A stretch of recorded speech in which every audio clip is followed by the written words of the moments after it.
All right, so there's a new intro because the last intro, some company was like saying that they bought the rights to it. So I was like, hey, you're not getting the rights to my shit. So see ya.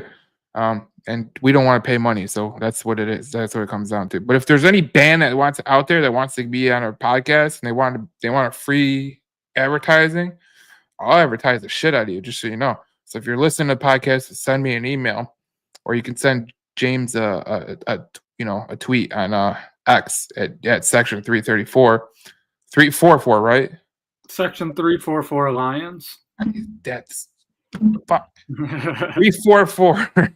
And then I'm on X at Detroit Joe Chap. So you can find us on X too. But we're going into this game against Washington. I don't think there's much to really talk about in terms of the Commanders game. I think a lot of sizzle came out when Jane Daniels' elbow went to Virginia. It just is what it is. One of the worst. We talked about it. I think we talked about it last week about the worst injuries that you've ever seen.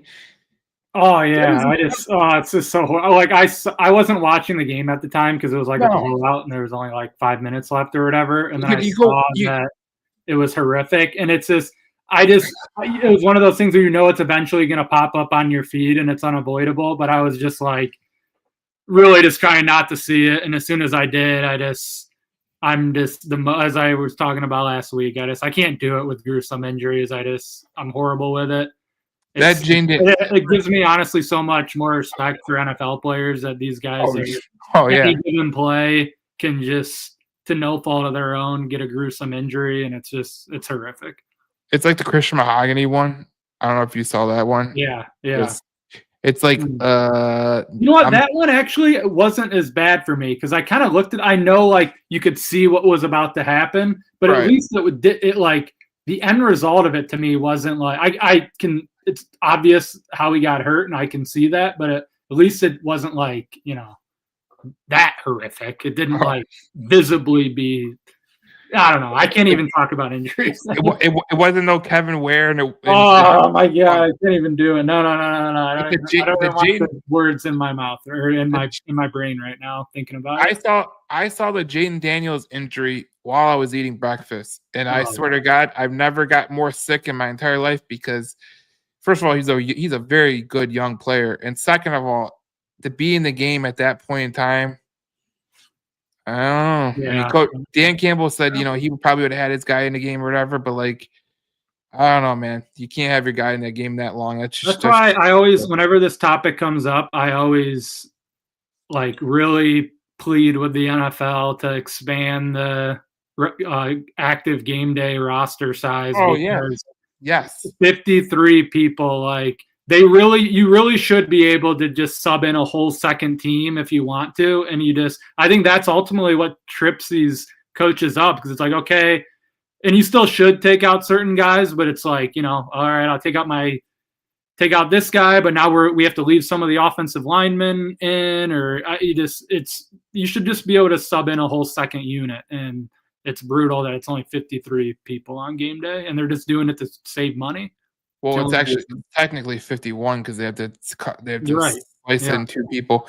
But I just look at it like this: the roster should be expanded, especially with the extra game, which I know the NFLPA is going to try to bargain in there because the extra game is huge. Like it's like one extra game, and it's like, man. But yeah, like that. They should expand rosters like they did for quarterbacks, where there's an emergency quarterback. Like that was the Lions. What they told the NFL, like let's get an emergency quarterback in there, and that was based on the San Francisco Eagles game where the 49ers literally had Christian McCaffrey playing quarterback, which was really dumb for an NFC Championship game, and it was absolutely disgusting to watch because as great as Christian McCaffrey is as a running back, he's not a quarterback. So it is what it is. But a lot of people are probably going to watch this podcast or listen to this podcast, and we're all wondering the same thing, me included. I still don't understand what happened on Sunday. But I went back and I rewatched the game, James, and I didn't watch it in the whole broadcast version. I watched on the All 22 from NFL Pro because I do like the NFL Pro version because you could see it. And actually, I was watching the game from your angle a couple times. Right, yeah. So right in my section, the all-22 camera at Ford Field. But it was interesting watching the game from the all-22 because when I look back at the all-22, I'd say the Lions didn't play that bad. They really did not play that bad in terms of the way that they played. I think, and me and you can agree to this because we talked about it before we got on here. The big decipher in what happened against the Vikings can be told by this, okay? The longest drive of the day for the Minnesota Vikings was 64 yards. 64 yards. You put that in conjunction, the Lions' shortest drive that they had to drive was 67 yards for a touchdown. So, and the Lions gave up 17 points where the opponent started in their territory. So I look at it like this for two reasons. One, defense, hell of a job on Sunday because the special teams put you behind the 8-ball all effing game. All game. The special teams really let you down. And you only allowed 27 points. In my opinion, you should have allowed a lot more because, when you allow teams to just get in your red zone, basically just going 10 yards, that's a joke. I mean, the longest drive of their day was 64 yards. That's literally from the 40. It's literally from the 35-yard line over. So if they didn't have to go far for a touchdown. I just look at it like this, James. Two things stand out to me. I know people are going to bitch about the offensive line. Offensive line wasn't good, okay? We know that. I know people are going to bitch about John Morton. John Morton wasn't good either. But the reality of the situation is when I give a team like the Vikings, which I don't think that they're this great team, but if you give any team a little bit of hope and a little bit of love and give them plus position where they're starting in your territory 3 separate times and you allow 17 points, I mean that's kind of just the way it's going to go. Like I don't think that you could really point out going, oh my God, that was terrible, but there's nothing we could do about it. There's a lot you could do about it. But the Vikings, I look at JJ McCarthy's stats and I go, how the hell did he win this game? 14 for 25, 143 at 2 touchdowns and 1 interception. 9 mode. He's in his alternative personality mode. 9 mode. You know what? Go do your stupid yoga and shut the fuck up. Because I can't stand him. And I was talking with the Buckeyes. I was talking with the Ohio State fan. And he goes, well, he's a Vikings fan too. He goes, I love JJ. I used to hate him in Michigan. I go, I still hate him. I can't stand him. Most fakest guy I've ever met in my entire life. I didn't meet him, but I could just tell he's a fake. Like doing yoga on the sidelines. Like what are you, a 70-year-old MILF? Like what are we talking about? Like what is going on? But I look at the statistics and I go, dude, there's nothing about the Vikings that you go, they dominated the Detroit Lions. I look at it as like this. The Detroit Lions really gave the Vikings the game. That's my opinion, and that's the way it was. I mean, you look at the statistics, there's no standout statistics. Justin Jefferson had 47 yards. Addison had 48 yards. Aaron Jones, probably the most performing, player. 78 yards. That's it. No one broke 100. So I'm puzzled because we shouldn't have lost this game. But in a way, I'm kind of glad we lost this game because if there's any game you wanted me to lose, if I had to pick one, I think the Vikings game would probably be it, even though it's at home. But it still just doesn't sit well with me. And I think a lot of people out there are saying it's costly loss any way you slice it, just because they really should not have lost this game. They were in very good position to be 7-2 going into the Eagles game. And the difference between even 6-2 and 5-3 is a decent difference. But yeah, I think you're right in terms of, I think the Lions lost because they gave the Vikings 3 30-yard fields. You talked about the plus territory. I mean, they're basically 3 drives where they're starting in the red zone when they start the drive, with the David Montgomery fumble, the kickoff after you go up 7-0, and then the blocked field goal. And And they were all just kind of just devastating plays. Like the David Montgomery, you're backed up, and I think that was like a 3rd and 13, and they were actually going to convert it, and he fumbles. And then I thought probably the biggest play of the game was that kick return after you have an opening drive touchdown. You get that amazing 4th down play by Sam Laporta to go up 7-0, perfect start. And now they're going to trot out J.J. McCarthy, already down 7-0, who's looked brutal to start his career. And all the air got taken out of the building when they, start the drive at like the 30 or 25 or whatever it was.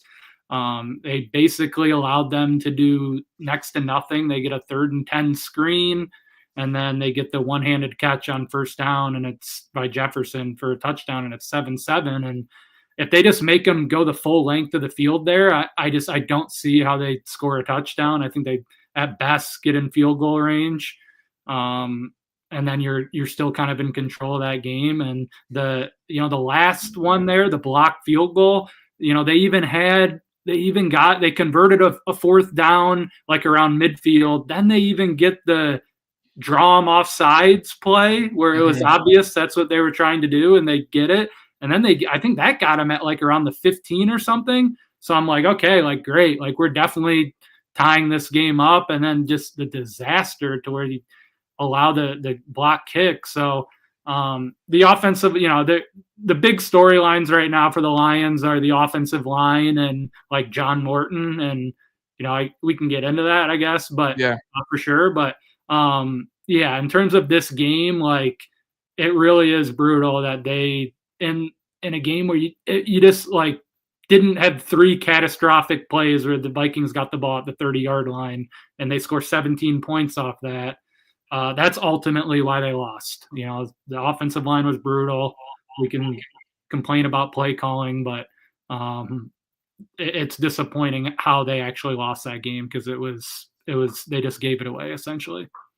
Yeah, I think that's the way it goes. Like, I think they did give the game away. And like I said, when you give a team 17 points in your territory where they start in your territory, I mean, I don't care who you are, they're going to win the football game, especially in the NFL where, the week that they were in, which is usually a week where teams start to they lose these games that they should definitely win. Week 9 is one of the worst weeks for upsets. And we've seen some upsets in the league. We saw Packers lose to the Panthers, which I think no one saw coming. That was a shocker. 14.5-point favorite. I like in Ford Field, they're kind of showing the score a little bit, and it was like, okay, they're kind of, it's 6-0 or whatever it was, 7-6. I'm like, there's no way they're losing this game. And then it wasn't even until after we lost where I was like, okay, I was walking out of Ford Field. I'm like pulling up the scores. I'm like, please, God, like have the Packers at least have lost. And they did. And I was like, wow, they lost to the Panthers. Like salvage. And then people were, it was just the immediate aftermath. People were so mad that people were even responding to me being like, oh no, it does that's not even good. Like the Lions lost. I'm like, yes, it was good. Like it would have been worse if the Packers won. So at least that's all we really could hang our hat on. And honestly, I would have had the loss even is like more disappointing because of that. Because I really would have had a field day if the Lions would have won, and I could honestly, I probably just would have spent the whole week making fun of the Packers, just because it would have got to the point where it's like, wow, they lost to the Browns, they lost to the Panthers, they really should have lost to the Cowboys, where they get totally lucky and get a. Schottenheimer's a dummy. Yeah. They get lucky to tie that game. They needed not a miracle, but a do or die play on 4th down against the Panthers, or else they don't convert that play, they would have lost. They didn't really look very good against the Bengals. They won by 2 possessions only because they made like a 50-yard field goal with like 40 seconds left. So it would have been like that would have honestly probably been the storyline in the NFL almost, like what the heck has happened to the Packers. But now it's more just the NFL is just crazy and all these results. I know you said week 9, but it's just kind of been a crazy year and this was one thing I was kind of puffing my chest out with the Lions. I'm like, all these teams keep losing brutally like this, and it's like all we've lost is a week 1 game at Lambeau and a game against the Chiefs where it seemed it's kind of a bizarre game. And in general, I'm not going to rail a team for losing at Arrowhead to Patrick Mahomes. No. But then we lose a home game and I think as it officially closed, it was like across the board they were a 9.5 point favorite. So the NFL just has kind of been crazy in that regard, where these results are happening like every single week, like big upsets. Yeah, and I thought, well, what happened in week 9 is that there's a statistic on week 9 that when you're a favorite, I think over 4.5, that you usually have trouble. And when you look at some of the teams that are 4.5 point favorites, you look at the Bengals are 4.5 point favorites. I think they're 4.5 point favorites. Let me see. They're 3 point favorites. So they did not fall in there. But the Panthers over the Packers was a huge one. The Steelers over the Colts was a huge one. Even the Raiders covering against the Jaguars made no sense whatsoever. The Colts, the Cardinals beating the Cowboys, even though people, the Cowboys will usually get a lot of the betting trends. So for them to lose like they did against the Cardinals was shocking, to say the least. But when I look at it, week 9 is a hell of a week, especially if you look at historically. And the Lions got caught in the crossfire this week, and I just think, when you look at the statistics, like the win probability, like there's a point where Detroit had in the third quarter where Detroit had a chance to come back. It was only 14-17. But even if you look at it like the way it was, like their highest was at the end of the game where it was 24-17. So it doesn't really make any sense to me. But this game was just a shit show in my opinion. So it is what it is. I don't even know how to describe it, James, because I think people are like, how do you describe this loss? And it's like, I was talking to a Viking fan who I know, and he's all like, I think we're back. I go, I think that you got away with it, because even as bad as the Lions played, which they played terrible, they really did, they still lost by 3 points. So as bad as the Lions played, they still lost by 3 points. I think that's a consolation prize if you're looking for one, that even on your worst day against a really good Vikings team, which do not underscore the Vikings. They're a pretty good team.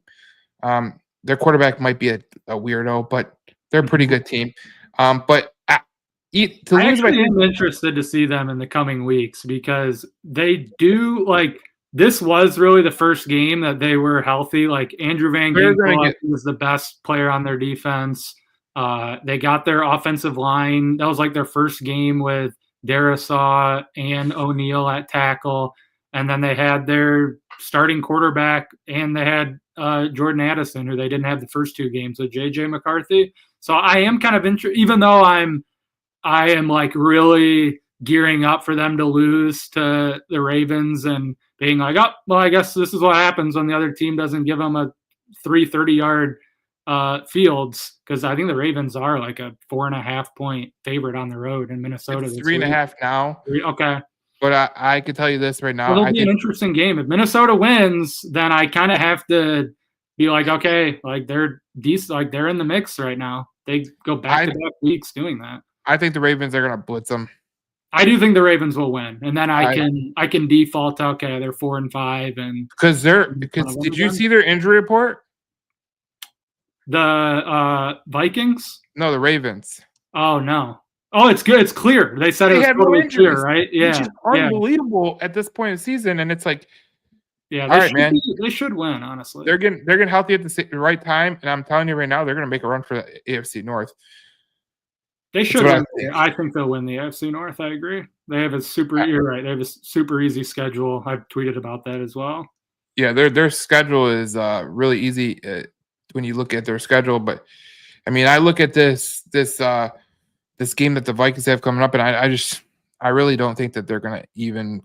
I think they're gonna get walloped by the Ravens, because I just look at the Ravens and I go, man, I think they're getting healthy, and I think the Vikings, I think they kind of caught a lucky break last week. I just think that they're going to get blitzed. But, when we talk about this game against the Vikings, we actually, a lot of people talk about the coordinators and what they do. And I think this is interesting to bring this up because, there's two quotes I have.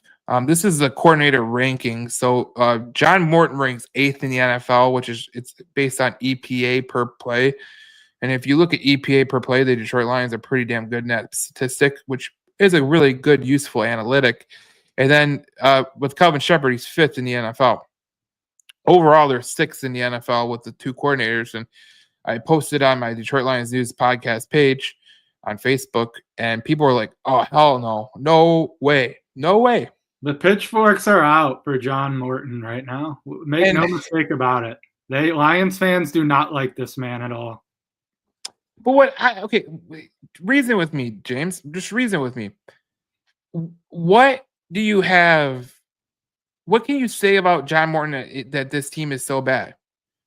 I can't. I look at the statistics and I go, okay, they're averaging 29.9 points per game, okay?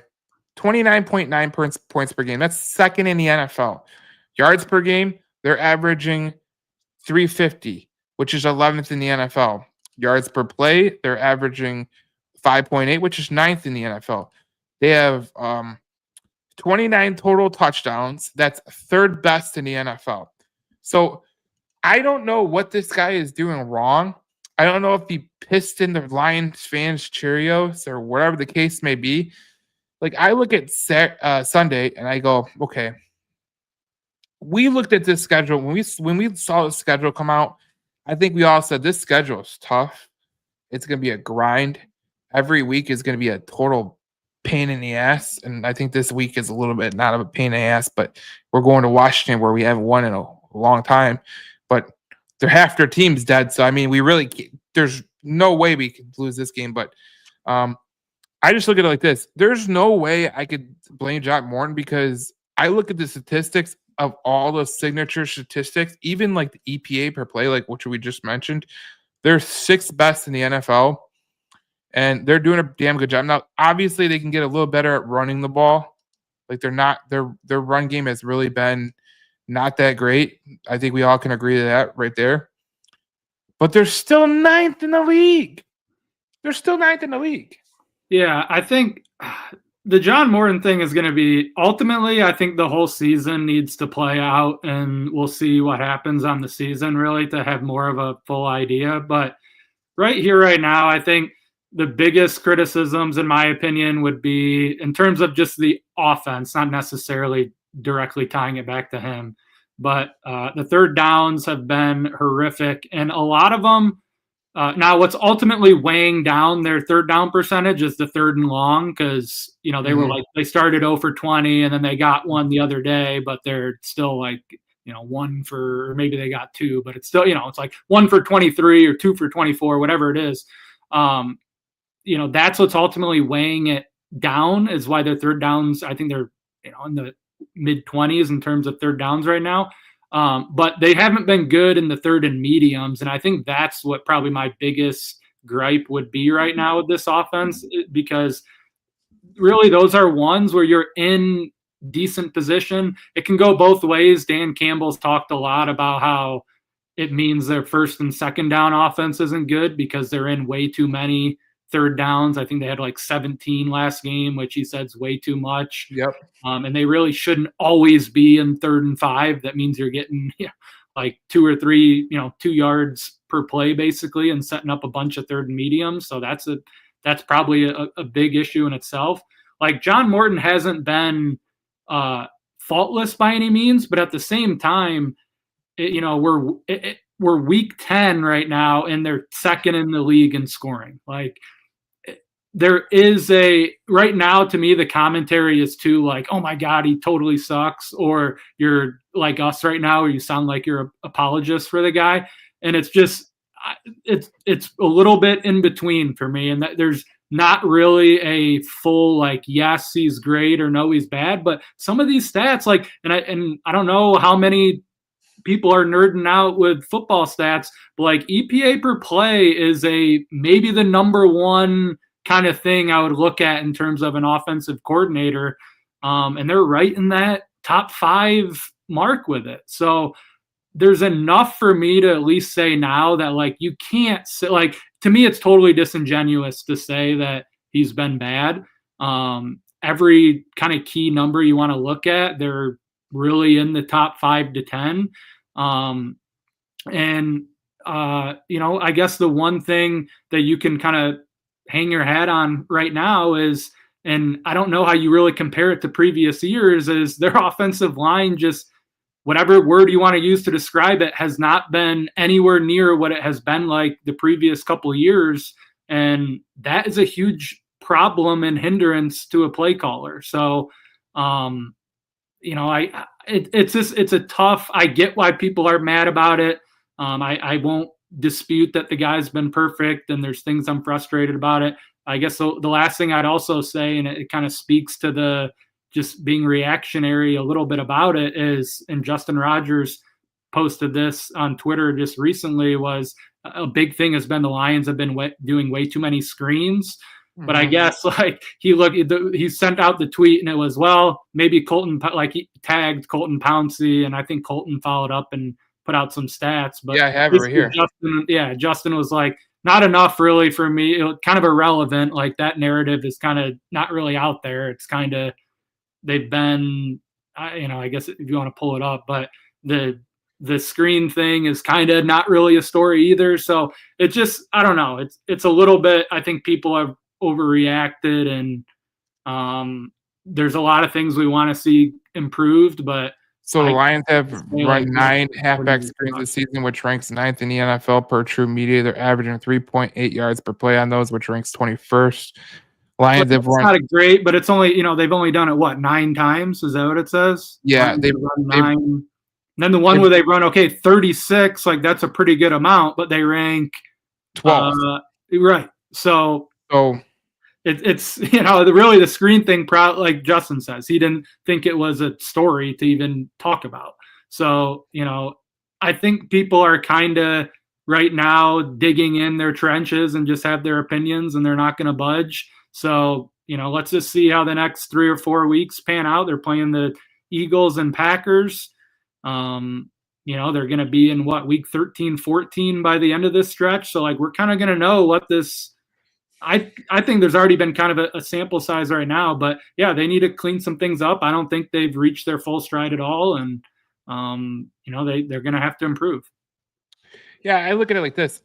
So I got the third down stats up right now, of them on third down.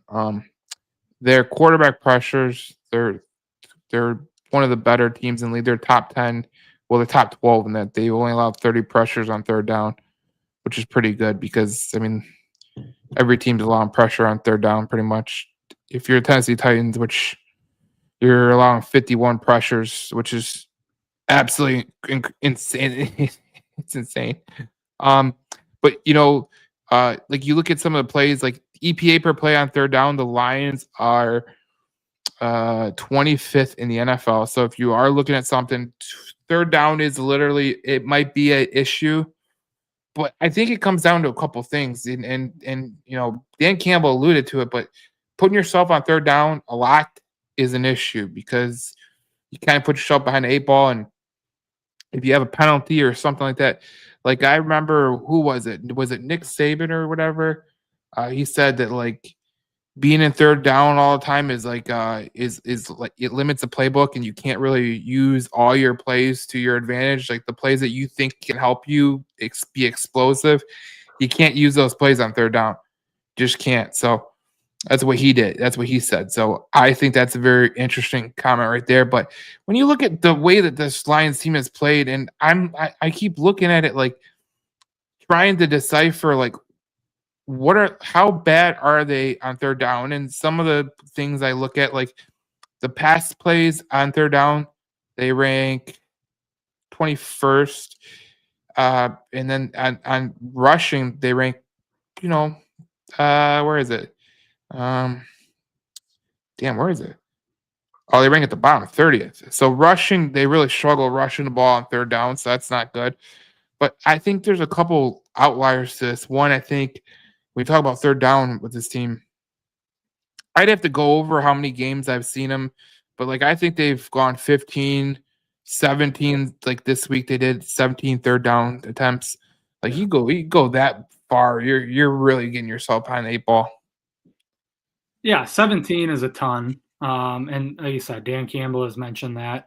I think and they talked about that at the bye week. I think Dan Campbell even said like that's the number one focus for us like during the bye week. And then they come out of the bye week and it was maybe their worst third down game of the year. So that's clearly a big issue. And from a John Morton criticism standpoint, like you would like to see at least a couple of these where some guys basically schemed wide open on 3rd and 5 and they convert it. Maybe that is a criticism. They got to find some better, more successful formula on these downs. And it's also too like football and this is one of probably the biggest excuse that they're throwing out there is it's a guy here, it's a guy there. And when that's the case, like it does kind of make it tricky because it's like, okay, we have it figured out except, our left guard is getting beat a lot or whatever. So, okay, we kind of compensate for that. Now a guy drops a pass on 3rd down and, now the next time it's a rare, misfire from Goff. So it's just, they gotta be better, just flat out. And from a coaching standpoint, from an execution standpoint, and I guess that's maybe where I'd leave it at is because I know a lot of people were, in terms of the deadline, maybe it could be a good transition to the deadline in terms of criticizing Brad Holmes.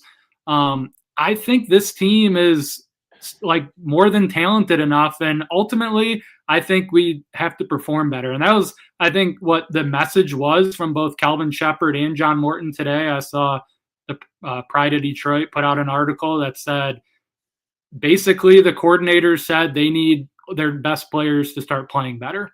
So ultimately, we can complain about coaching. We can complain about, Brad Holmes didn't do this. Brad Holmes didn't do that. This roster is absolutely good enough to win a Super Bowl. And when they lose games, a lot of the time, like the biggest play I can point to in the Chiefs game as to why they lost, Amon-Ra St. Brown dropped a 4th down on a play where really the Lions probably would have gone up 17-6. And instead, the Chiefs scored a touchdown on that drive, and then they got the ball to start the 3rd quarter and scored another touchdown. So now you're, instead of up 2 scores, you're down 2 scores. They need to play better in these critical, and I think that's something Dan Campbell talks about too, like the critical moments of the game. Like you got to win more of those than the other team. And a lot of times that just comes down to players executing and making plays.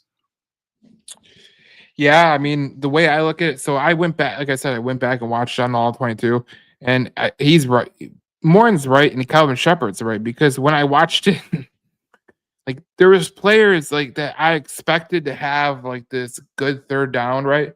And it wasn't. It was Graham one time, and then it was Ratledge, and then it was Decker, and then it was Mahogany on the offensive side. And the defensive side, I got El-Quadin Muhammad doing something stupid. I got Ali McNeil, who I expect not to do what he did, where he went upfield and Aaron Jones got a little bit of a cut inside, and then next thing you know, he's got the 1st down. But even like the J.J. McCarthy rushing touchdown, that could have been avoided. But Terrion Arnold, I don't know what the hell he was thinking, where he went inside where there was no wide receiver, and he just left it wide open for J.J. McCarthy. And J.J. McCarthy doesn't have, legs of concrete, so obviously he can make that run because there was no one there. But even from your section, you could see it. No one was there. That must have been a total F up then, because Alex Anzalone also took a brutal route on that play.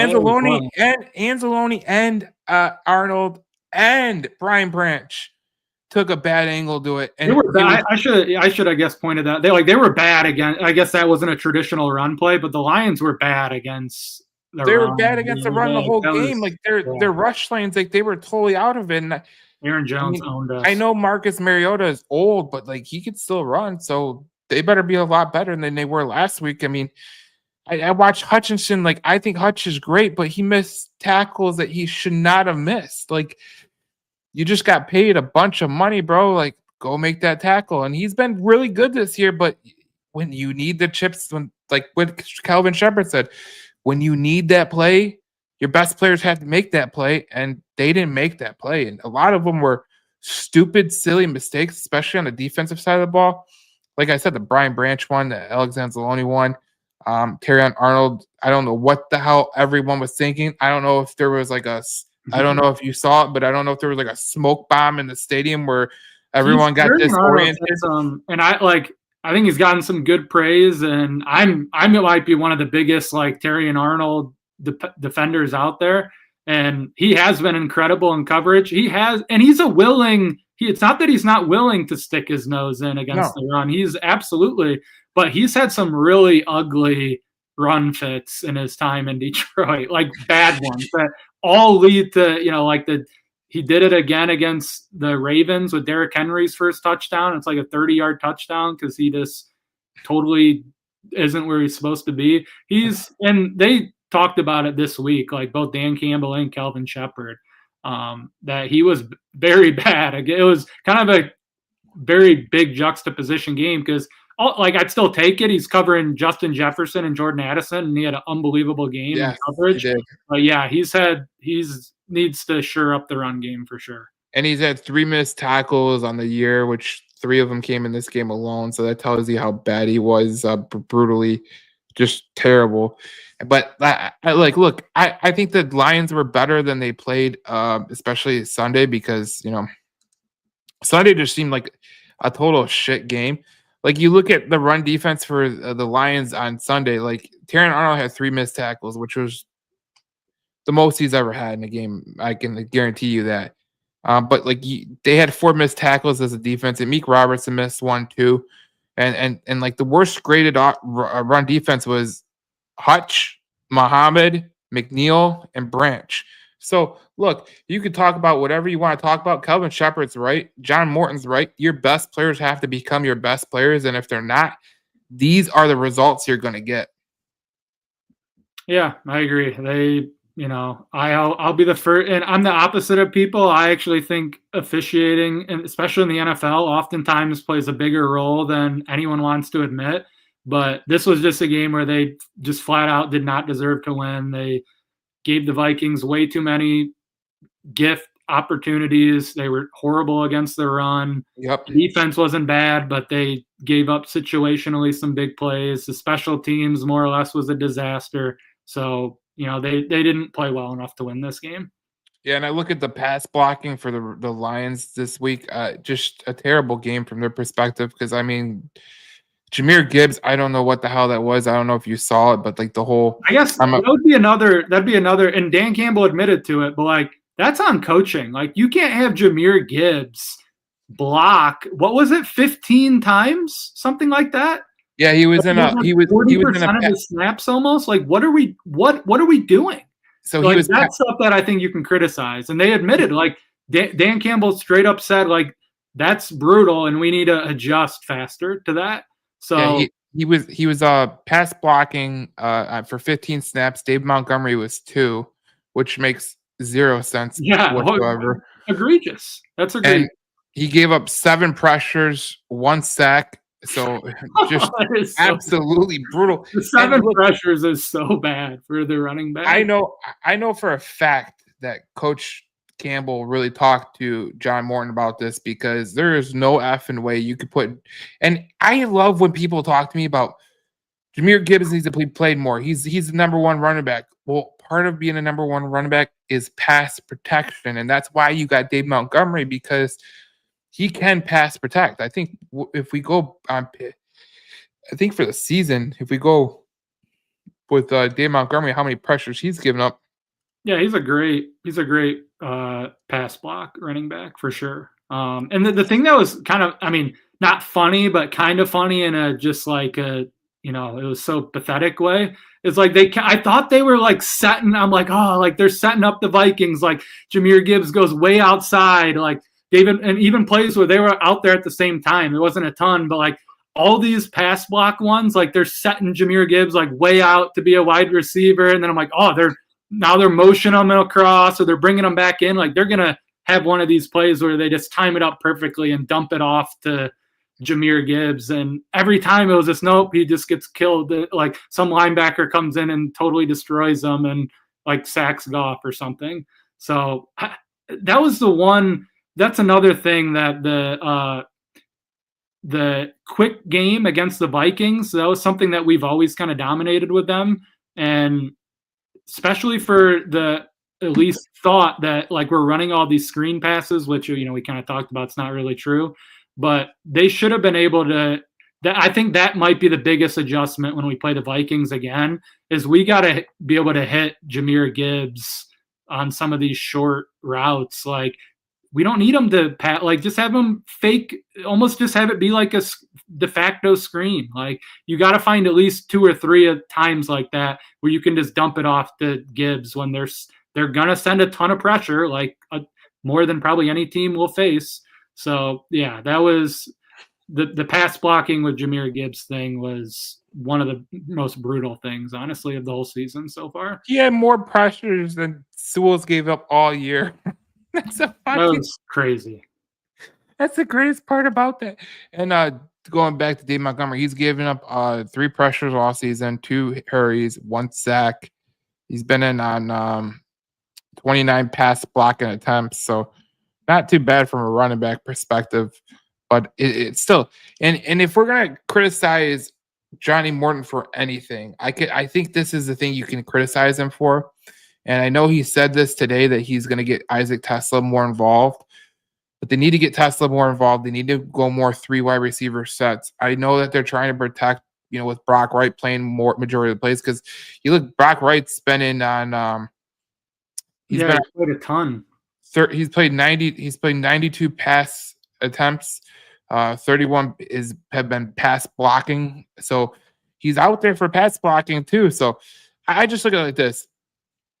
I think Jared Goff is better, and this offense is better when you give him more guys to throw to. And I think if Isaac Tesla's out there, and I think Isaac Tesla over the next couple games he's really gonna come on. I think you're gonna start to see Isaac Tesla really be a key part where Tim Patrick was last year. But I think they're waiting for maybe Tesla to get back into the rhythm, or he's a rookie, so you expect him to get better as the year goes on. But Jameson Williams in his rookie year kind of made the same thing where like later in the year he started to come on. And unlike Jameson, Tesla, I mean, I think he has a really bright future in this team. So he's not going to be asked to be the number 1 guy or number 2 guy. No. So just go out there. I think that's a real adjustment, honestly, to make, because really, if you like, Khalif Raymond has been out there a decent amount, and he's very good in any time they're really asking him to do anything. He's blocks well, both in the run game and in the pass game. But Jared Goff really never targets him ever, unless it's like almost like a set, like kind of trick play or set kind of design play thing. Like he just really has no interest targeting Khalif Raymond. And we've always had a bigger bodied receiver with him on the Lions. Like, I hate to even bring up his name because he NFC championship, but Josh Reynolds, very friendly target to Jared Goff when he was here. Tim Patrick was, I don't want to make the guy out to be incredible, but he was a nice role player for the Lions last year. Isaac Tesla is kind of that big-bodied receiver that I think could actually, and he hasn't played a lot, but when he is out there, like there are times where Jared Goff has thrown to him. They threw to him just a couple games ago on that 4th and 1 or 4th and 2 against the Bucks. The play he had against the Bears late in the half, like I think if he's out there running routes, I think he would maybe catch, a couple passes a game. And that's really all you kind of need out of that position. So I really do hope they put him out there more on, because right now it's really only special teams and red zone, like not even a ton of red zone, but he's out there a little bit in the red zone. It like go to a little bit more of the 3 wide receivers and have him be out there. I think that's a good personnel adjustment. Now, I know it's a sample size type thing, but when you look at Isaac Tesla, when Jared Goff targets him, 120.8 NFL rating, passer rating, which is fourth best on the team. Ironically, Laporte is number one. St. Brown is number three. Khalif Raymond's eighth, and he's been targeted a couple more times, and he hasn't been that great this year, especially when he's targeted. So the way I look at it is you get Tesla involved. We heard about, I talked about this on after the game, but you weren't on there because obviously you were coming back from the game and all that. But you know what, John Morton, his philosophy is sound decision making. I think we could all agree that sound decision making is working.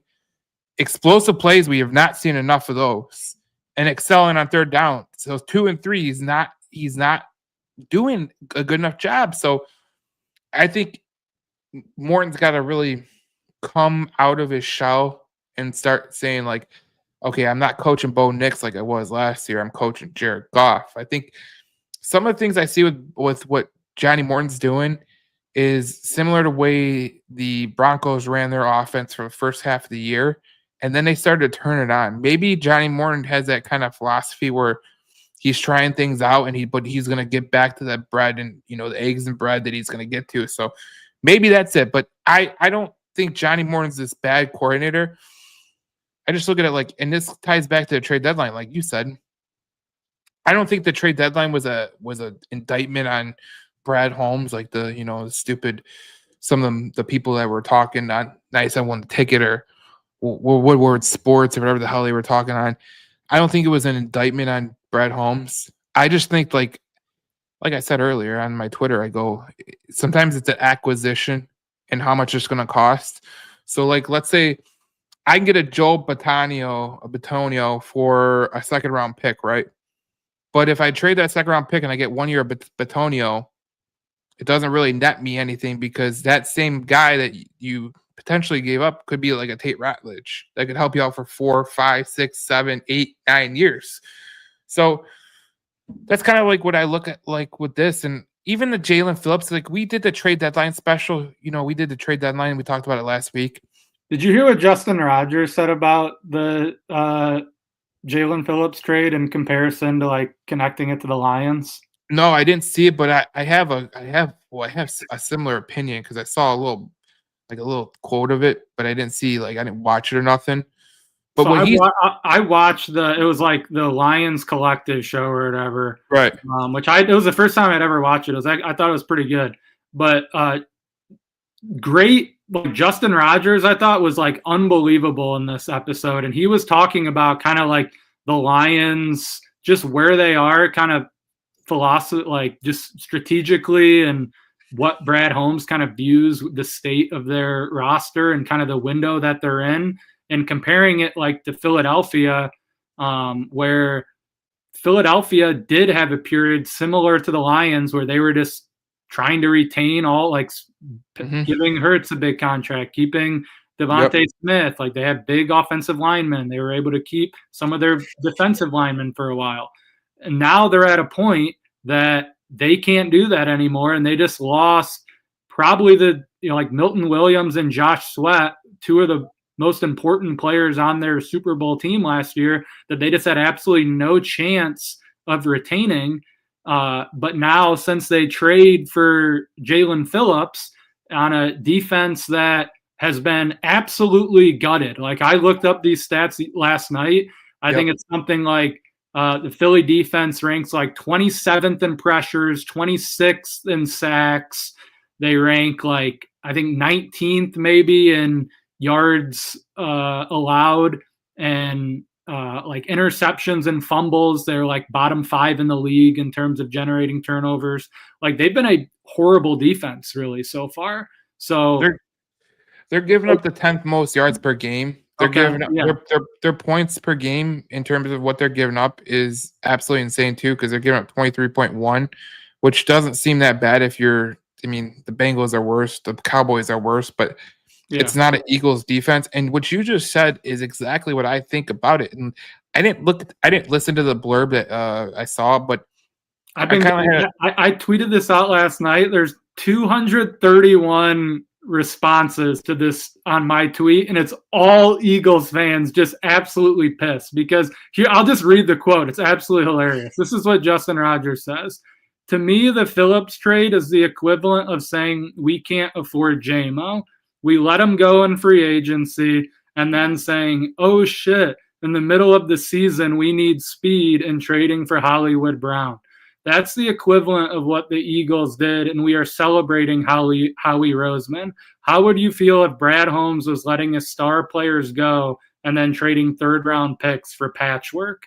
That's the quote. Now, he puts it in context very well. Like, he goes on to explain. He's not criticizing Howie Roseman. He's saying, like, this is what the Eagles have to do. Like, they've had this time where they spent a ton of money and paid all their guys. Now they're in a position where no GM would have any interest in not keeping Milton Williams and Josh Sweat because their defense has fallen off a cliff by not being able to keep them. But that's the point that they're in now. They're not using their picks to like draft guys and hope that they do well so they can give them big contracts and retain them.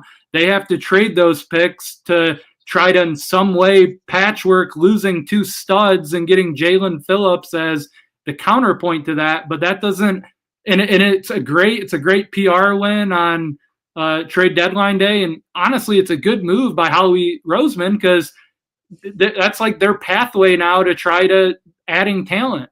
But like the Lions aren't really in a position where it makes any sense for them to do that. And he also talked about like the Rams age of their roster and like Aaron Donald basically floating out retirement and then immediately retiring like a year later. Like they had to go 100% all in that year, and they did. And honestly, they've done a good job. Like they won 5 games the next year. I think this year is kind of the first year where they're more of a legit Super Bowl type team. Like they made the playoffs the last couple of years. I don't think anyone really expected them to, be one of the top couple teams to advance. But like the Lions aren't in a spot right now in terms of this deadline where, in terms of their roster, where it makes really any sense for them to go make an all-in type move and like they're going to be good for the next like 4 or 5 years. Like maybe in Justin Rogers talked about this too. Like Dan Campbell said, like they're not opposed to doing a F them picks type move. And like, that's never something that they're going to dismiss, but they're just really not at that stage right now where they're going to make some huge big time move. And like, cause the other thing too, is if you're making a big time move like that, like you're either wanting to pay that guy or you're just openly saying, yeah, we're just going to have waste a first round pick for 7 games of a guy. So I think the Lions will actually make a move like that. It may be 3 to 5 years from now, but this deadline, and there really wasn't a guy really to do that for. Like there's no offensive lineman that was, to your credit, you were spot on this. 6 offensive lineman trades since 2002, I guess maybe now 7 with the Penning guy. Yeah, Penning makes it 8. It's since 2002, but 8 since 2002 is not a lot. No, it's nothing. And none of them, like I'd be interested actually to see what there are any like huge impact guys in that. But I think the Lions would have made a move if they felt like there was an upgrade to be had on the offensive line. The one, and I think you've also shared this opinion, I still will have the opinion that I think they should have done something at the trade deadline. I think they could have, even if it was what the Bears did, who traded like a 6th, 7th round pick swap for. No, because if they would have done that, then it would have been bargain bin Brad. Like that's what they would have said. Right. No, I agree. But like, and on principle, like I still would have liked. I agree that the offensive line, there was just flat out not an upgrade available. So that's why they didn't trade for an offensive lineman. They could have upgraded the roster still elsewhere.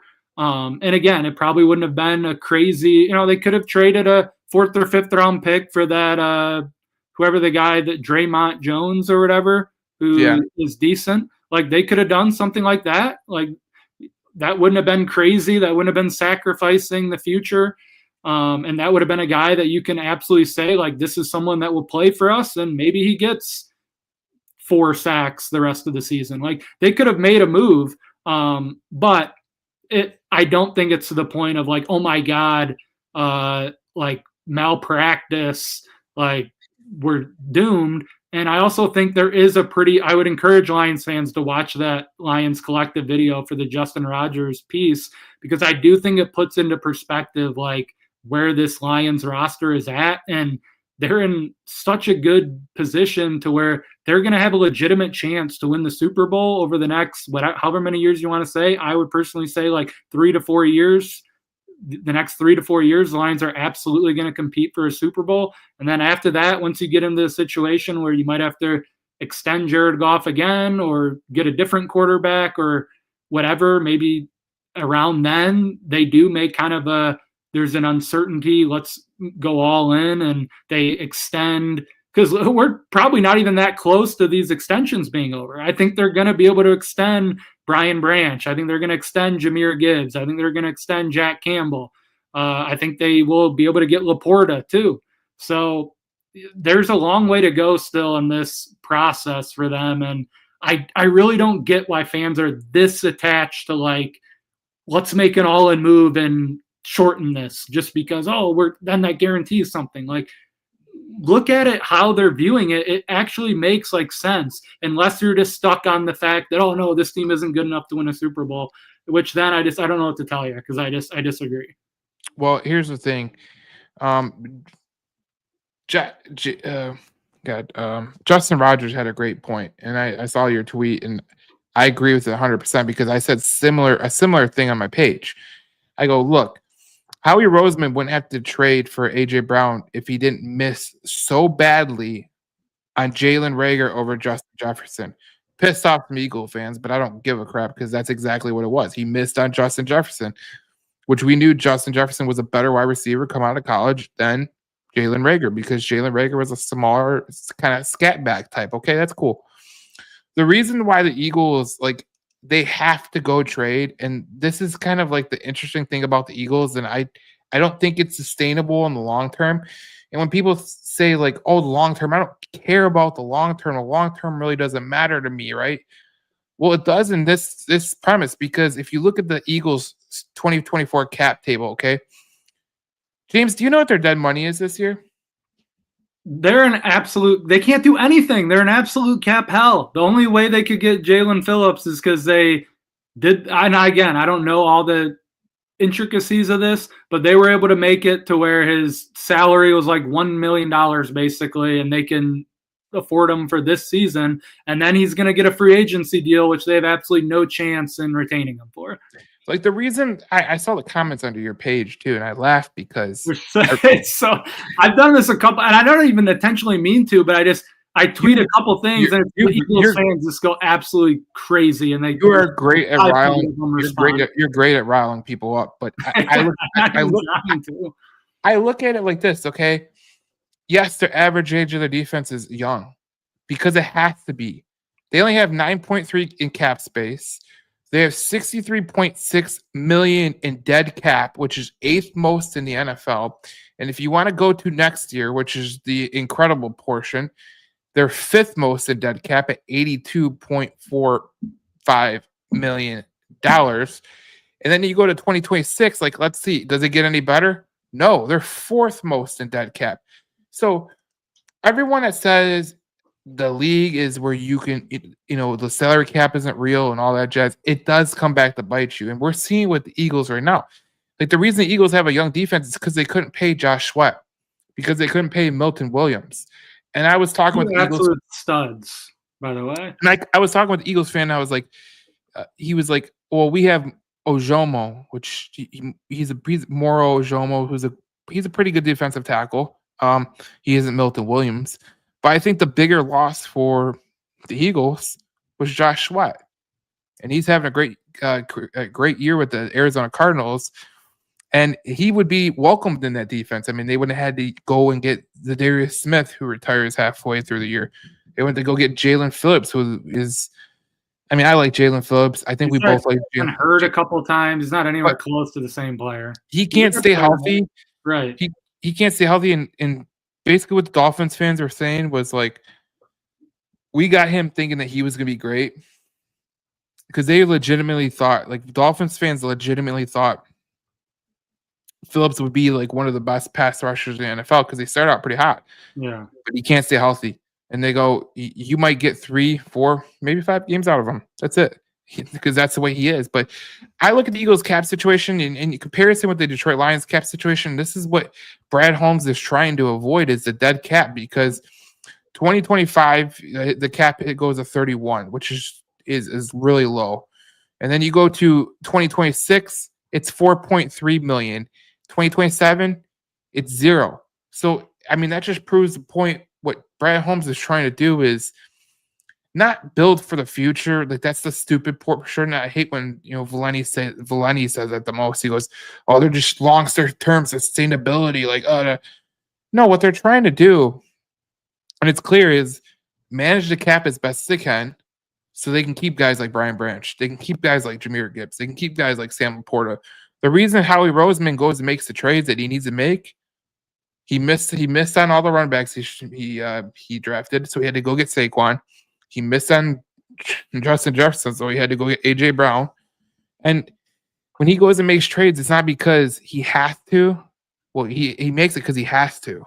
Like, if you look at his trade history, he only made 5 trades in his first 4 years of being an Eagles general manager. Because, again, they were in the situation where there was different. They didn't have to – they did miss on plenty of draft picks. They also hit on plenty of draft picks, and with the trades that they made, they extended some guys. But it's like it's not even like I think Howie Roseman's a great GM. I don't get this fascination with Lions fans, and it's because I get it. They're an NFC team that's won a couple Super Bowls. Like, yes, they're more accomplished than the Lions as a franchise. I'm not disputing that at all. The always like direct comparisons to every single thing the Eagles do. And it's just like, it's always amazing. And then why aren't the Lions doing it? It really is like we've just lost all cabin pressure, honestly, in this discussing the Lions. And it's just, anytime they lose, it's total panic. And it is kind of difficult to make it through an NFL season in this fan base right now. And I get it. Once you get to a point as a franchise, or it's kind of like the Tigers in like 2011 to 14, like they have to win the World Series, and anything short of it, it's just kind of a miserable state of life. But I don't get why it's seemingly so negative, because I really think we have a really good future. And I'm not saying that as like, oh, what's this, as you were saying with 97-1, how like the Vonnie and Rico show really does characterize like long-term success as like a negative thing. And it's like, they view it as like they're not trying to win by not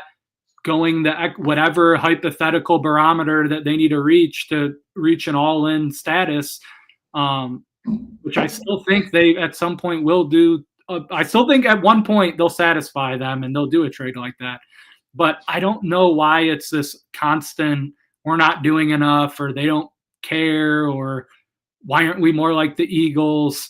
We're in such a good position as a franchise, and we have a real chance to win a Super Bowl. And for all the people that have criticized Brad Holmes as someone that, and this is the reason why I tried to relate it back earlier in the show, where it's like, if Josh Reynolds just catches a pass twice, or if Jahmyr Gibbs doesn't fumble, or if half our team doesn't get hurt last year, like I don't see how you can look at the last 2 seasons and blame the GM as the reason why they didn't win.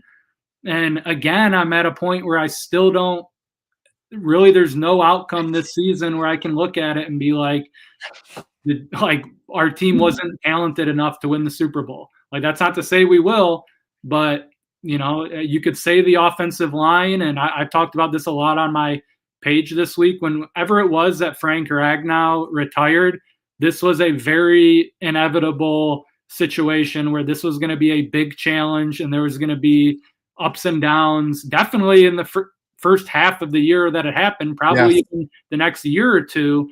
Like, there was no magic button fix to having the offensive line still be incredible with Frank Ragnow retiring. So if you want to say, oh, he should have saw this coming and done this and that and this, there was no perfect solution to the offensive line this year. They had two really good young players in Tate Ratledge and Christian Mahogany. One in Tate Ratledge, who might be on the same plan with Frank Ragnow, and that he played his first year as a guard and then transitioned to center. I'm still not 100% sure. That could very well be the plan. I think that's a plan for sure. You have two guys that are going to be up and down, and Mahogany and Ratledge. Unfortunately, now it's going to be even trickier that you just had Mahogany get injured for basically the rest of the season.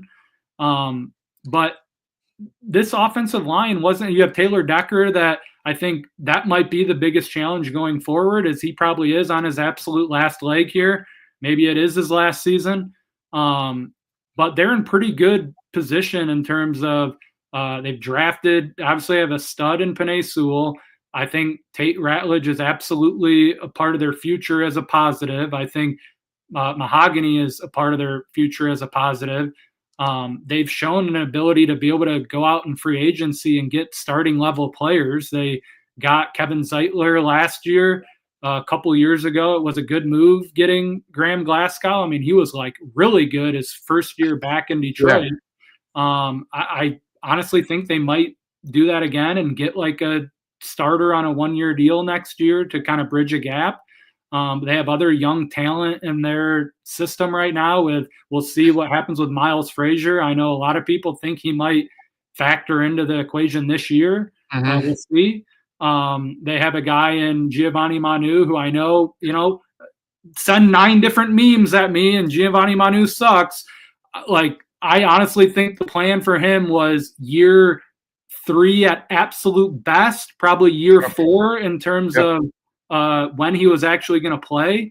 So, 2 years from now, maybe he is a starting quality tackle. I think that's a reasonable thing that could happen. I think the long term of their offensive line and the immediate, next year or two, I think they're still on a decent path. But yes, there's going to be some choppy waters here with Frank Ragnow retiring and trying to figure this out with a couple of young guys that are still in the growing pains phase. Well, I think when I came into this year, my questions that I had was the interior of offensive line, not because of just losing Frank, right? But losing Frank and Zeitler. But I think Ratledge has played really well. I think Mahogany's played, he's played decent. They've had some little moments where they've looked like rookies and young players, but for the most part, they're doing a good job. But losing Frank at the time they lost Frank after after everything happened, wasn't a great time to lose him. But from what I heard from people, and I'm not an insider, I don't claim to be an insider or nothing, but I live close to where Frank Ragnow lived, and I lived 2 miles away from him. And basically what it came down to is Frank wasn't even in football shape because he didn't think he was going to play. So he thought his shoulder was going to heal up quicker than it did. It never healed up right. And by the time it healed up, I think it was already close to football time, and there's no way that he was going to get back in shape and be the player he was, because someone said he lost a lot of weight while he was on the mend. So that's what you had there. But there was always going to be a transition period from Frank to whoever the center was, because you just can't replace a guy like Frank Ragnow. He's one of the best centers to probably play the game, in my opinion. I agree.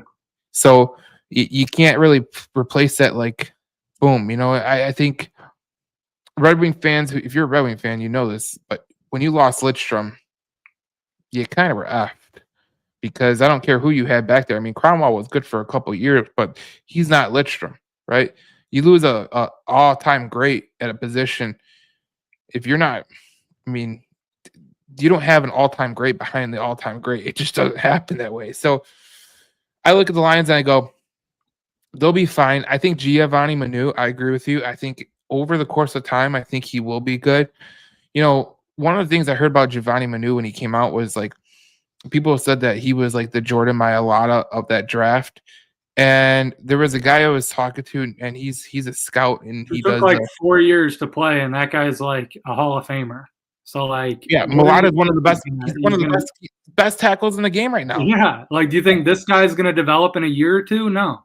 And he's part of the international program and all that jazz. And they said he was going to have a transition period, and usually, and this is the way it goes throughout college football. Like if you get a guy from the SEC, he's usually ready early, like Tate Ratledge, Miles Frazier, right? Guys from the ACC, Big Ten, they're ready, right? But if you get a guy from like the Mountain West or Conference USA, or I know people love the American, but the MAC, like you get those guys. Like Colby Sorsdahl was a William and Mary product, and it took him years, and he still never caught on. And TJ Lang said it best on Nights at One Ticket. He's like, look, if you're a younger player coming from the MAC, or because he came from MAC, Eastern Michigan, you gotta learn stuff really quickly. And he says it takes you a year or two just to learn. And then, the guys that are from the SEC, the Big Ten, ACC, when the Pac-12 existed, the Pac-12, that's when you saw those players really step up. But Pac-12 don't exist no more, so it don't really. But even the Big 12, the Big 12, I think, Big 12 only has like 2 offensive linemen starting in the NFL right now. So they don't even factor in, but it's just what it is. Like, that's exactly what you were talking about. Like, Giovanni Manu might be fine. Ratledge has been pretty good. Last week, he was one of the best rookies in terms of offensive line. I think a lot of people think he's shown enough that I think he's going to be a good player. He hasn't been amazing in pass protection. All these grading sites grade him out pretty good. Like, really, I think like top 15, both him and Mahogany were like top 15 on run blocking, and then just not that great pass blocking. But like Tate Ratledge is a super huge, super athletic, moves really well laterally, can get upfield really well.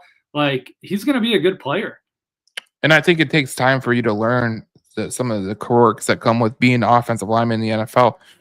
The first half, I think this is where you learn the most. And I think the second half, you'll see a different Tate Ratledge. And I wish Christian Mahogany was still playing, because I think we see a different Christian Mahogany as well. Because it takes time. It really does. It's it's not like Madden where you can just like up the overall of the guy and say, oh, he's good to go. But even people that are, I know that I've seen it online. People are talking about Miles Frazier, about how he could make an impact. And I think Miles Frazier can make an impact, but he won't solve the offensive line issues that the Lions have, because I think the center is the biggest issue. And it's not Graham Glasgow's fault. It's, you had an all-time great at that position.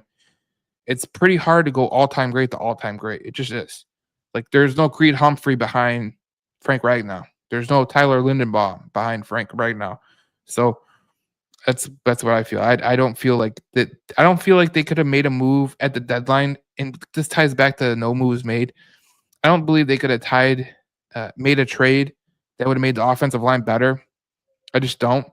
Like, there's no one available. We talked about this in the pre-show. Like, their offensive line depth is probably the best in the NFL. Like, depth on the offensive line is probably the worst, like, hardest spot in the NFL to have good depth on. The Lions, even having Dan Skipper being a guy that can just plug and play at both tackle spots, he's a downgrade over what they have. But like a guy that's actually an NFL quality guy that can play. They have a person in Coyote Iwasika who's played in the NFC Championship and at least has, like Taylor Decker talks about, like there's familiarity and chemistry with him playing. Like, he's a serviceable backup player. Yeah. We'll see if they tap into the like Tristan Colon and some of these other guys who they have NFL playing experience.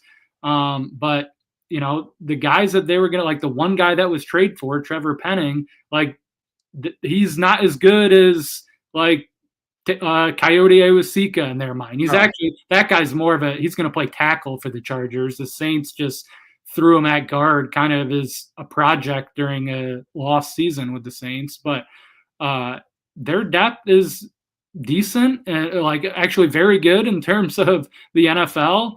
And it's probably the best situation that they can be in with having lost a Hall of Fame center year one, and now you lost another starter right next to him for the back half of the season. So there's going to be some challenges, and they have some talented players. But yeah, I really do think they project to have a good offensive line, and it's not like even they like someone. And they were right. Like I pointed out, I've been kind of harsh on the offensive line just with some of my tweets this week, and like people calling me out saying like, well, it's actually not. Like, I wouldn't say it's like a god awful offensive line. It's like, no, it hasn't been. You're right. It's been it's been good for probably 3 or 4 games and bad for 3 or 4 games. So it's kind of gonna have ups and downs, and we've talked about. It does make sense that this is happening. Well, you said it just now, and I'll reiterate this for the people that are watching. I don't think the Lions have an issue with talent on the offensive line. I know this is a total. Everyone's worried about the offensive line. Coyote Osika, I think could be he could start for teams, to be honest. Tristan Colon, he started for the Arizona Cardinals last year. Okay. So I look at that, and then I look at guys like even on the practice squad. Think about this, James. Think about this. Michael Neese. I like Michael Neese. I think he could be pretty decent. These are your practice squad guys. Michael Neese. You got Devin Cochran, the right tackle. You got Muti, the guard. Kingsley Egwakon, which I think he could be decent too, but I don't think you're really going to put him out there. But that just shows like how good your offensive line depth is. And if you look across the NFL, like we said it today, and I know people may have missed this, but when you look at the pass offense for the Detroit Lions, like people are worried about the pass offense. Just think about this right now, okay? The Detroit Lions have been pressured 35.7% of the time, quarterback pressures. That's in the average part of the league. So there's many teams like the Colts, the Ravens, the Commanders, the Bucks, the Vikings, the Cardinals, the Panthers, the Eagles are down. The Eagles are one of the worst teams in the NFL, which you wouldn't have guessed. The New England Patriots, Chargers, obviously they lost every damn tackle that they had, but just goes to show you, like, it's very hard to have a good pass protecting team, and the Lions are still as bad as they've been this year in terms of what we think. They're still top 15 in the league, and in terms of total pressures, they're still top 10 in the league. So I don't know what people really want from everybody. Like, this is just par for the course. And I thought we were all in conjunction with each other that when Frank Ragnow stepped away, that there would be a little bit of a step back. I wish we could be more in conjuncture as a fan base. Like, the other thing too is like, how are we freaking out after every single loss when every Lions fan agrees we have the hardest schedule in the NFL? So it's just like the NFL's tough, man. Like, you got a week in between games. I think that people point that out. That's probably the number one case. The fact that you just have to go a full week before playing again, it just gives people so much like time to panic, and like that's probably the number one reason why this always happens in the NFL. But man, like this is a brutal schedule. Like, even a game like that where like that was like probably objectively one of our easier games on the schedule, and it's like a division rival that's 4-4 now. Like, this schedule sucks, man. It's a tough schedule. But if I would have told you you only had 3 losses, 3 losses at week 9, I think everyone would have said, "Hell yeah, I'll sign up for that." Because we have a good chance to be in first place at the end of this week. If we can beat the Commanders, which honestly we should, and the Eagles beat the Packers on Monday night, then we're in first place. And even if not, then we're okay. We're a half game out of first place. We probably just picked up more games on other NFC teams. Like, if we can win this game and be 6-3, we're in a good position going into a portion of our schedule where the next Like you have the Eagles and Packers games that are tough, but really after that, like the very back third of this schedule is very doable for the Lions. Well, the Packers are going to hit some turbulence right now because they have some teams on the schedule, including the Vikings, that might eat them alive. Even the Bears that are playing good right now, they got them twice. They got the Vikings twice. They got the Broncos. At Denver, that's a very tough game. And then you got the Baltimore Ravens at the end of the season. Yeah, so that's going to be a huge game for the Ravens too. Like that could be like the Ravens need a win to go to the playoffs type game. Yeah, so it just goes to show you like this is a developing thing, and I kind of agree with what I heard today on, I think it was Moving the Chains or one of the NFL shows. They said like the number one seed in the NFL might have 6 losses. That was another point I brought up this week of the NFC North. Like, what actually is going to be the winning record to win the NFC North? Because I don't think the Bears or Vikings are going to factor in at all. They have absolutely brutal schedules the back half of the season, the Vikings and Bears. I don't see how they get to 10 plus wins, and you know maybe one of them, maybe the Bears, if everything goes right, just because they have a little bit easier of a schedule, maybe they get to 10 wins, but that won't win the division. Like I don't know what the Packers record is going to be, because really every single game after week 1, the Packers have not looked good at all. If we were both Packers fans doing this show, we would be panicking like so much more. They have not looked good, like really in one game post Lions. Their big like thing that they have to hang their hats on was the week 2 win against the Commanders, because that was early enough where it's like, oh, the Commanders went to the NFC Championship game last year. Like they're going to be really good. Fast forward, no, like they're horrible. They're 3-6, and now they have injuries. Like they're terrible, even when they kind of were healthy. Like they have done absolutely nothing. We've already kind of go down the list. Like they were horrible and lost to the Browns. They were horrible and lost to the Panthers. They needed a 4th down to beat the Cardinals. They tied the Cowboys. They did the bare minimum against the Bengals. If that trend continues, like they're going to lose a number of these games. Like they're going to lose to the Eagles. They're going to lose to the Ravens. They're going to lose to at Denver. So like it's going to be very interesting. And then you have the game, like if the Lions can just win this game, win the game against the Giants at home in a couple weeks, beat the like if they can win those and beat the Packers, they probably will win the division, honestly. So even if they lose to the Eagles, and even if they maybe that goes the other way, they beat the Eagles and they lose to the Packers, even though with that being the head-to-head, like it's reasonable that like 11, 12 wins could win the division this year. It's going to be interesting, honestly, because I can't say now definitively. Maybe one team still gets hot and wins 12 or 13 games. That's possible, but the way the Packers have been playing specifically, they just have not looked good. And if you're basing it off how the teams have played, like the Packers probably are going to lose like 6 games this year. So I just look at it like this. I think that these two teams, the Packers and Lions, I think they're due for some losses down the stretch, especially with the Packers back under schedule. And even this game this week against the Eagles. I think the Eagles, I think the spread tells you everything you need to know about this game, in my opinion, because the spread is 2.5 for the Green Bay Packers, but you get 3 usually as a home team. So when it's under 3, I think that the betting is going towards the away team. So you don't usually see home dogs. So I mean, even this week the Lions they're a road favorite. But you usually don't see a road favorite in the NFL. Like I'm looking at the road favorites. The Rams are a road favorite this week. The Browns are a road favorite over the Jets, whatever. The Ravens are a road favorite over the Vikings. The Bills are a road favorite over the Dolphins. So there's a lot of road favorites this week. Even the Jaguars over the Texans. So it just goes to show you. And I think this game this week with the Commanders coming, us going to DC.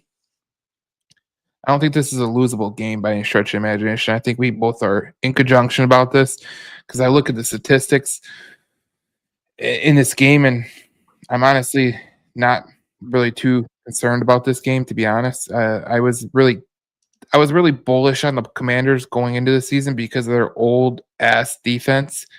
But when I look at this game right here, Lions are favored by 7.5, and there's no Jaden Daniels. Marcus Mariota will be the quarterback.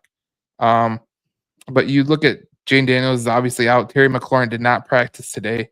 They have a bunch of Lattimore tore his ACL last week. Yep.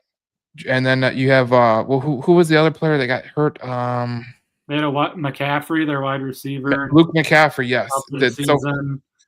So if you're missing McLaurin, you're missing Luke McCaffrey, and you're down to Deebo Samuel as your one wide receiver. I mean, Lions should win this game. No grit Samuel, as I like to call him. My least favorite player in the NFL, Deebo Samuel. He's a really annoying player, but he punched his long snapper or whatever last year. Like, what a dick. Well, here's the thing about him. He is the most targeted wide receiver on the Commanders, and the reason why is he's been the only wide receiver that's been healthy the whole entire year. Like, that's just the reality. So, yeah. And it's Zach Ertz. My preview on this game really is that and these are the games, honestly, that it was a little bit like the Vikings last week, where it's like, if they lose, it's a terrible loss. And really not at this point, after you just had one of those against the Vikings and the Lions, we all know the statistic, how the Lions never lose back-to-back games. If they lose this game to break that streak and lose back-to-back games where you're a 7 to 8 to 9 point favorite, it would be cause for panic, and I couldn't defend people freaking out and just losing their minds, because that would be a total disaster to lose this game. You want to just win it, be 6-3. We can settle down, and really you're in very good shape if you can get to that point going into the Philadelphia game. So there's no excuse to lose this game. Last week, the Vikings are actually, as much as I want to poo-poo on Brian Flores, they're actually a very talented team. They got some 3 to 4 key starters back. This team lost 3 to 4 to 5 key players last week, including their studly, unbelievably talented quarterback, Jaden Daniels. The Lions cannot lose this game. There's no reason. As you just point out, they're, whatever point favorite on the road. They were at home. This would be double digits. You can't lose this game. No, I agree with you 100%. I think I look at everything that goes into this game. Obviously, off the game where Seattle just destroyed the Commanders 38-14. I could see a similar score for the Lions, because look, I know for a fact that the Lions have not played really good football, but they played the last couple of weeks. They played some good teams. The Vikings are not a bad team, but I look at the Commanders' defense, and it's 30th in passing efficiency. Detroit's 7th in passing efficiency. Their rush defense is 15th in efficiency. Pressure rate is 13th, so they're not going to really give you anything there. And then you look at their pass defense. The only thing that they're good at is defending the deep pass, which they still rank 28th in. So the Lions really haven't tried to do much downfield this year. Yeah, the Lions are 29th in that statistic right there. But I mean, passing versus no play action, the Commanders are 30th. Quick passing are 25th. Short passing are 28th. Passing versus no pressure, they're 31st. So the Commanders are not this great team that you thought you would see when the schedule first came out. And there's no reason the Lions should lose this game, because, I mean, even their offense, has been just terrible this year. And now Marcus Mariota is taking over for Jaden Daniels. I think Jaden Daniels is a hell of a quarterback, and obviously one of the stars of the league, but there's a stark difference between Marcus Mariota and Jaden Daniels in terms of their feet and their throwing too. So, and the fact that Terry McLaurin might not play, Luke McCaffrey's out. I mean, their only receivers they got is old ass Ertz and old ass Samuel. They need what I want to see, and I thought it might happen last week. And honestly, credit to the Vikings, because they're clearly not there yet as a hope and belief in their season. But this is a game that if you can just punch this team in the mouth, they can just easily roll over and die because they really should have not much motivation. On Jaden Daniels getting injured alone, that was absolutely horrific and just a very honestly sad thing to see. They're 3-6. They know they're not going to the playoffs. They've had all these injuries. Like, their fans aren't excited or showing up to these games. Like, this will be a huge Lions takeover game again. Like, score on the first drive, get a stop the first drive, score again, and run this team out of the building, honestly. Like, that's what, like, come in with a killer mentality because this team ended your season last year. You just lost. So now you're in a spot where, like, this team's thrived in these not losing back-to-back spots and rebounding and refocusing. So everything about this game honestly leads to, like, go out, execute early, and put this game away. Yeah, there's nothing about this game that I'm really concerned about. I could be concerned if they don't play well against the Commanders, but I think they will. And I don't think anything in this game really scares me, to be honest. I don't think there's a player that scares me. I don't think Von Miller, the old aging Von Miller scares me. You know what scares me? Frankie Louvu not being suspended, and he might try to, like, end one of our players' careers because this guy's a dirty player. And how do you get a suspension reduced to a mere $100,000 fine, which is essentially nothing in the NFL? Like, and I know the one specific one, maybe hip drop tackle wasn't terrible, but he said like 4 hip drop tackles in 6 weeks, and they're going to overturn the suspension. That's like insane to me. Like, how do you justify that? Like, that never happens. I didn't understand that, like, to be honest, because it's just, like you said, it's multiple times he's done a hip drop tackle, and he's clearly a player that, unfairly or not, as we think with Brian Branch, we don't think he's really that dirty of a player, but they have that. He's one of those guys that clearly has the reputation of he's a dirty player. So, like, that's incredible to me that got overturned. I really couldn't believe that. I didn't even know that was really, I know you can appeal and everything. I didn't even know it was really a thing that it could be overturned. I thought it was just a given that never was going to happen. No, I don't know why it was overturned, to be honest, and I don't think anybody else in the NFL, like, there's people that like Adam Schefter's and Tom Belisaro's and all that. Like, there's people that cover the league in terms of the whole league, and they're like, I don't understand how he got the suspension reversed, because usually when you have multiple times during a season, you do that, you don't get a reverse. So I don't know. I'm worried about Frank Louvu, but I don't think that's like the main issue. So I look at this game with the Commanders, and like, there's no scenario where I see them having a shot to win.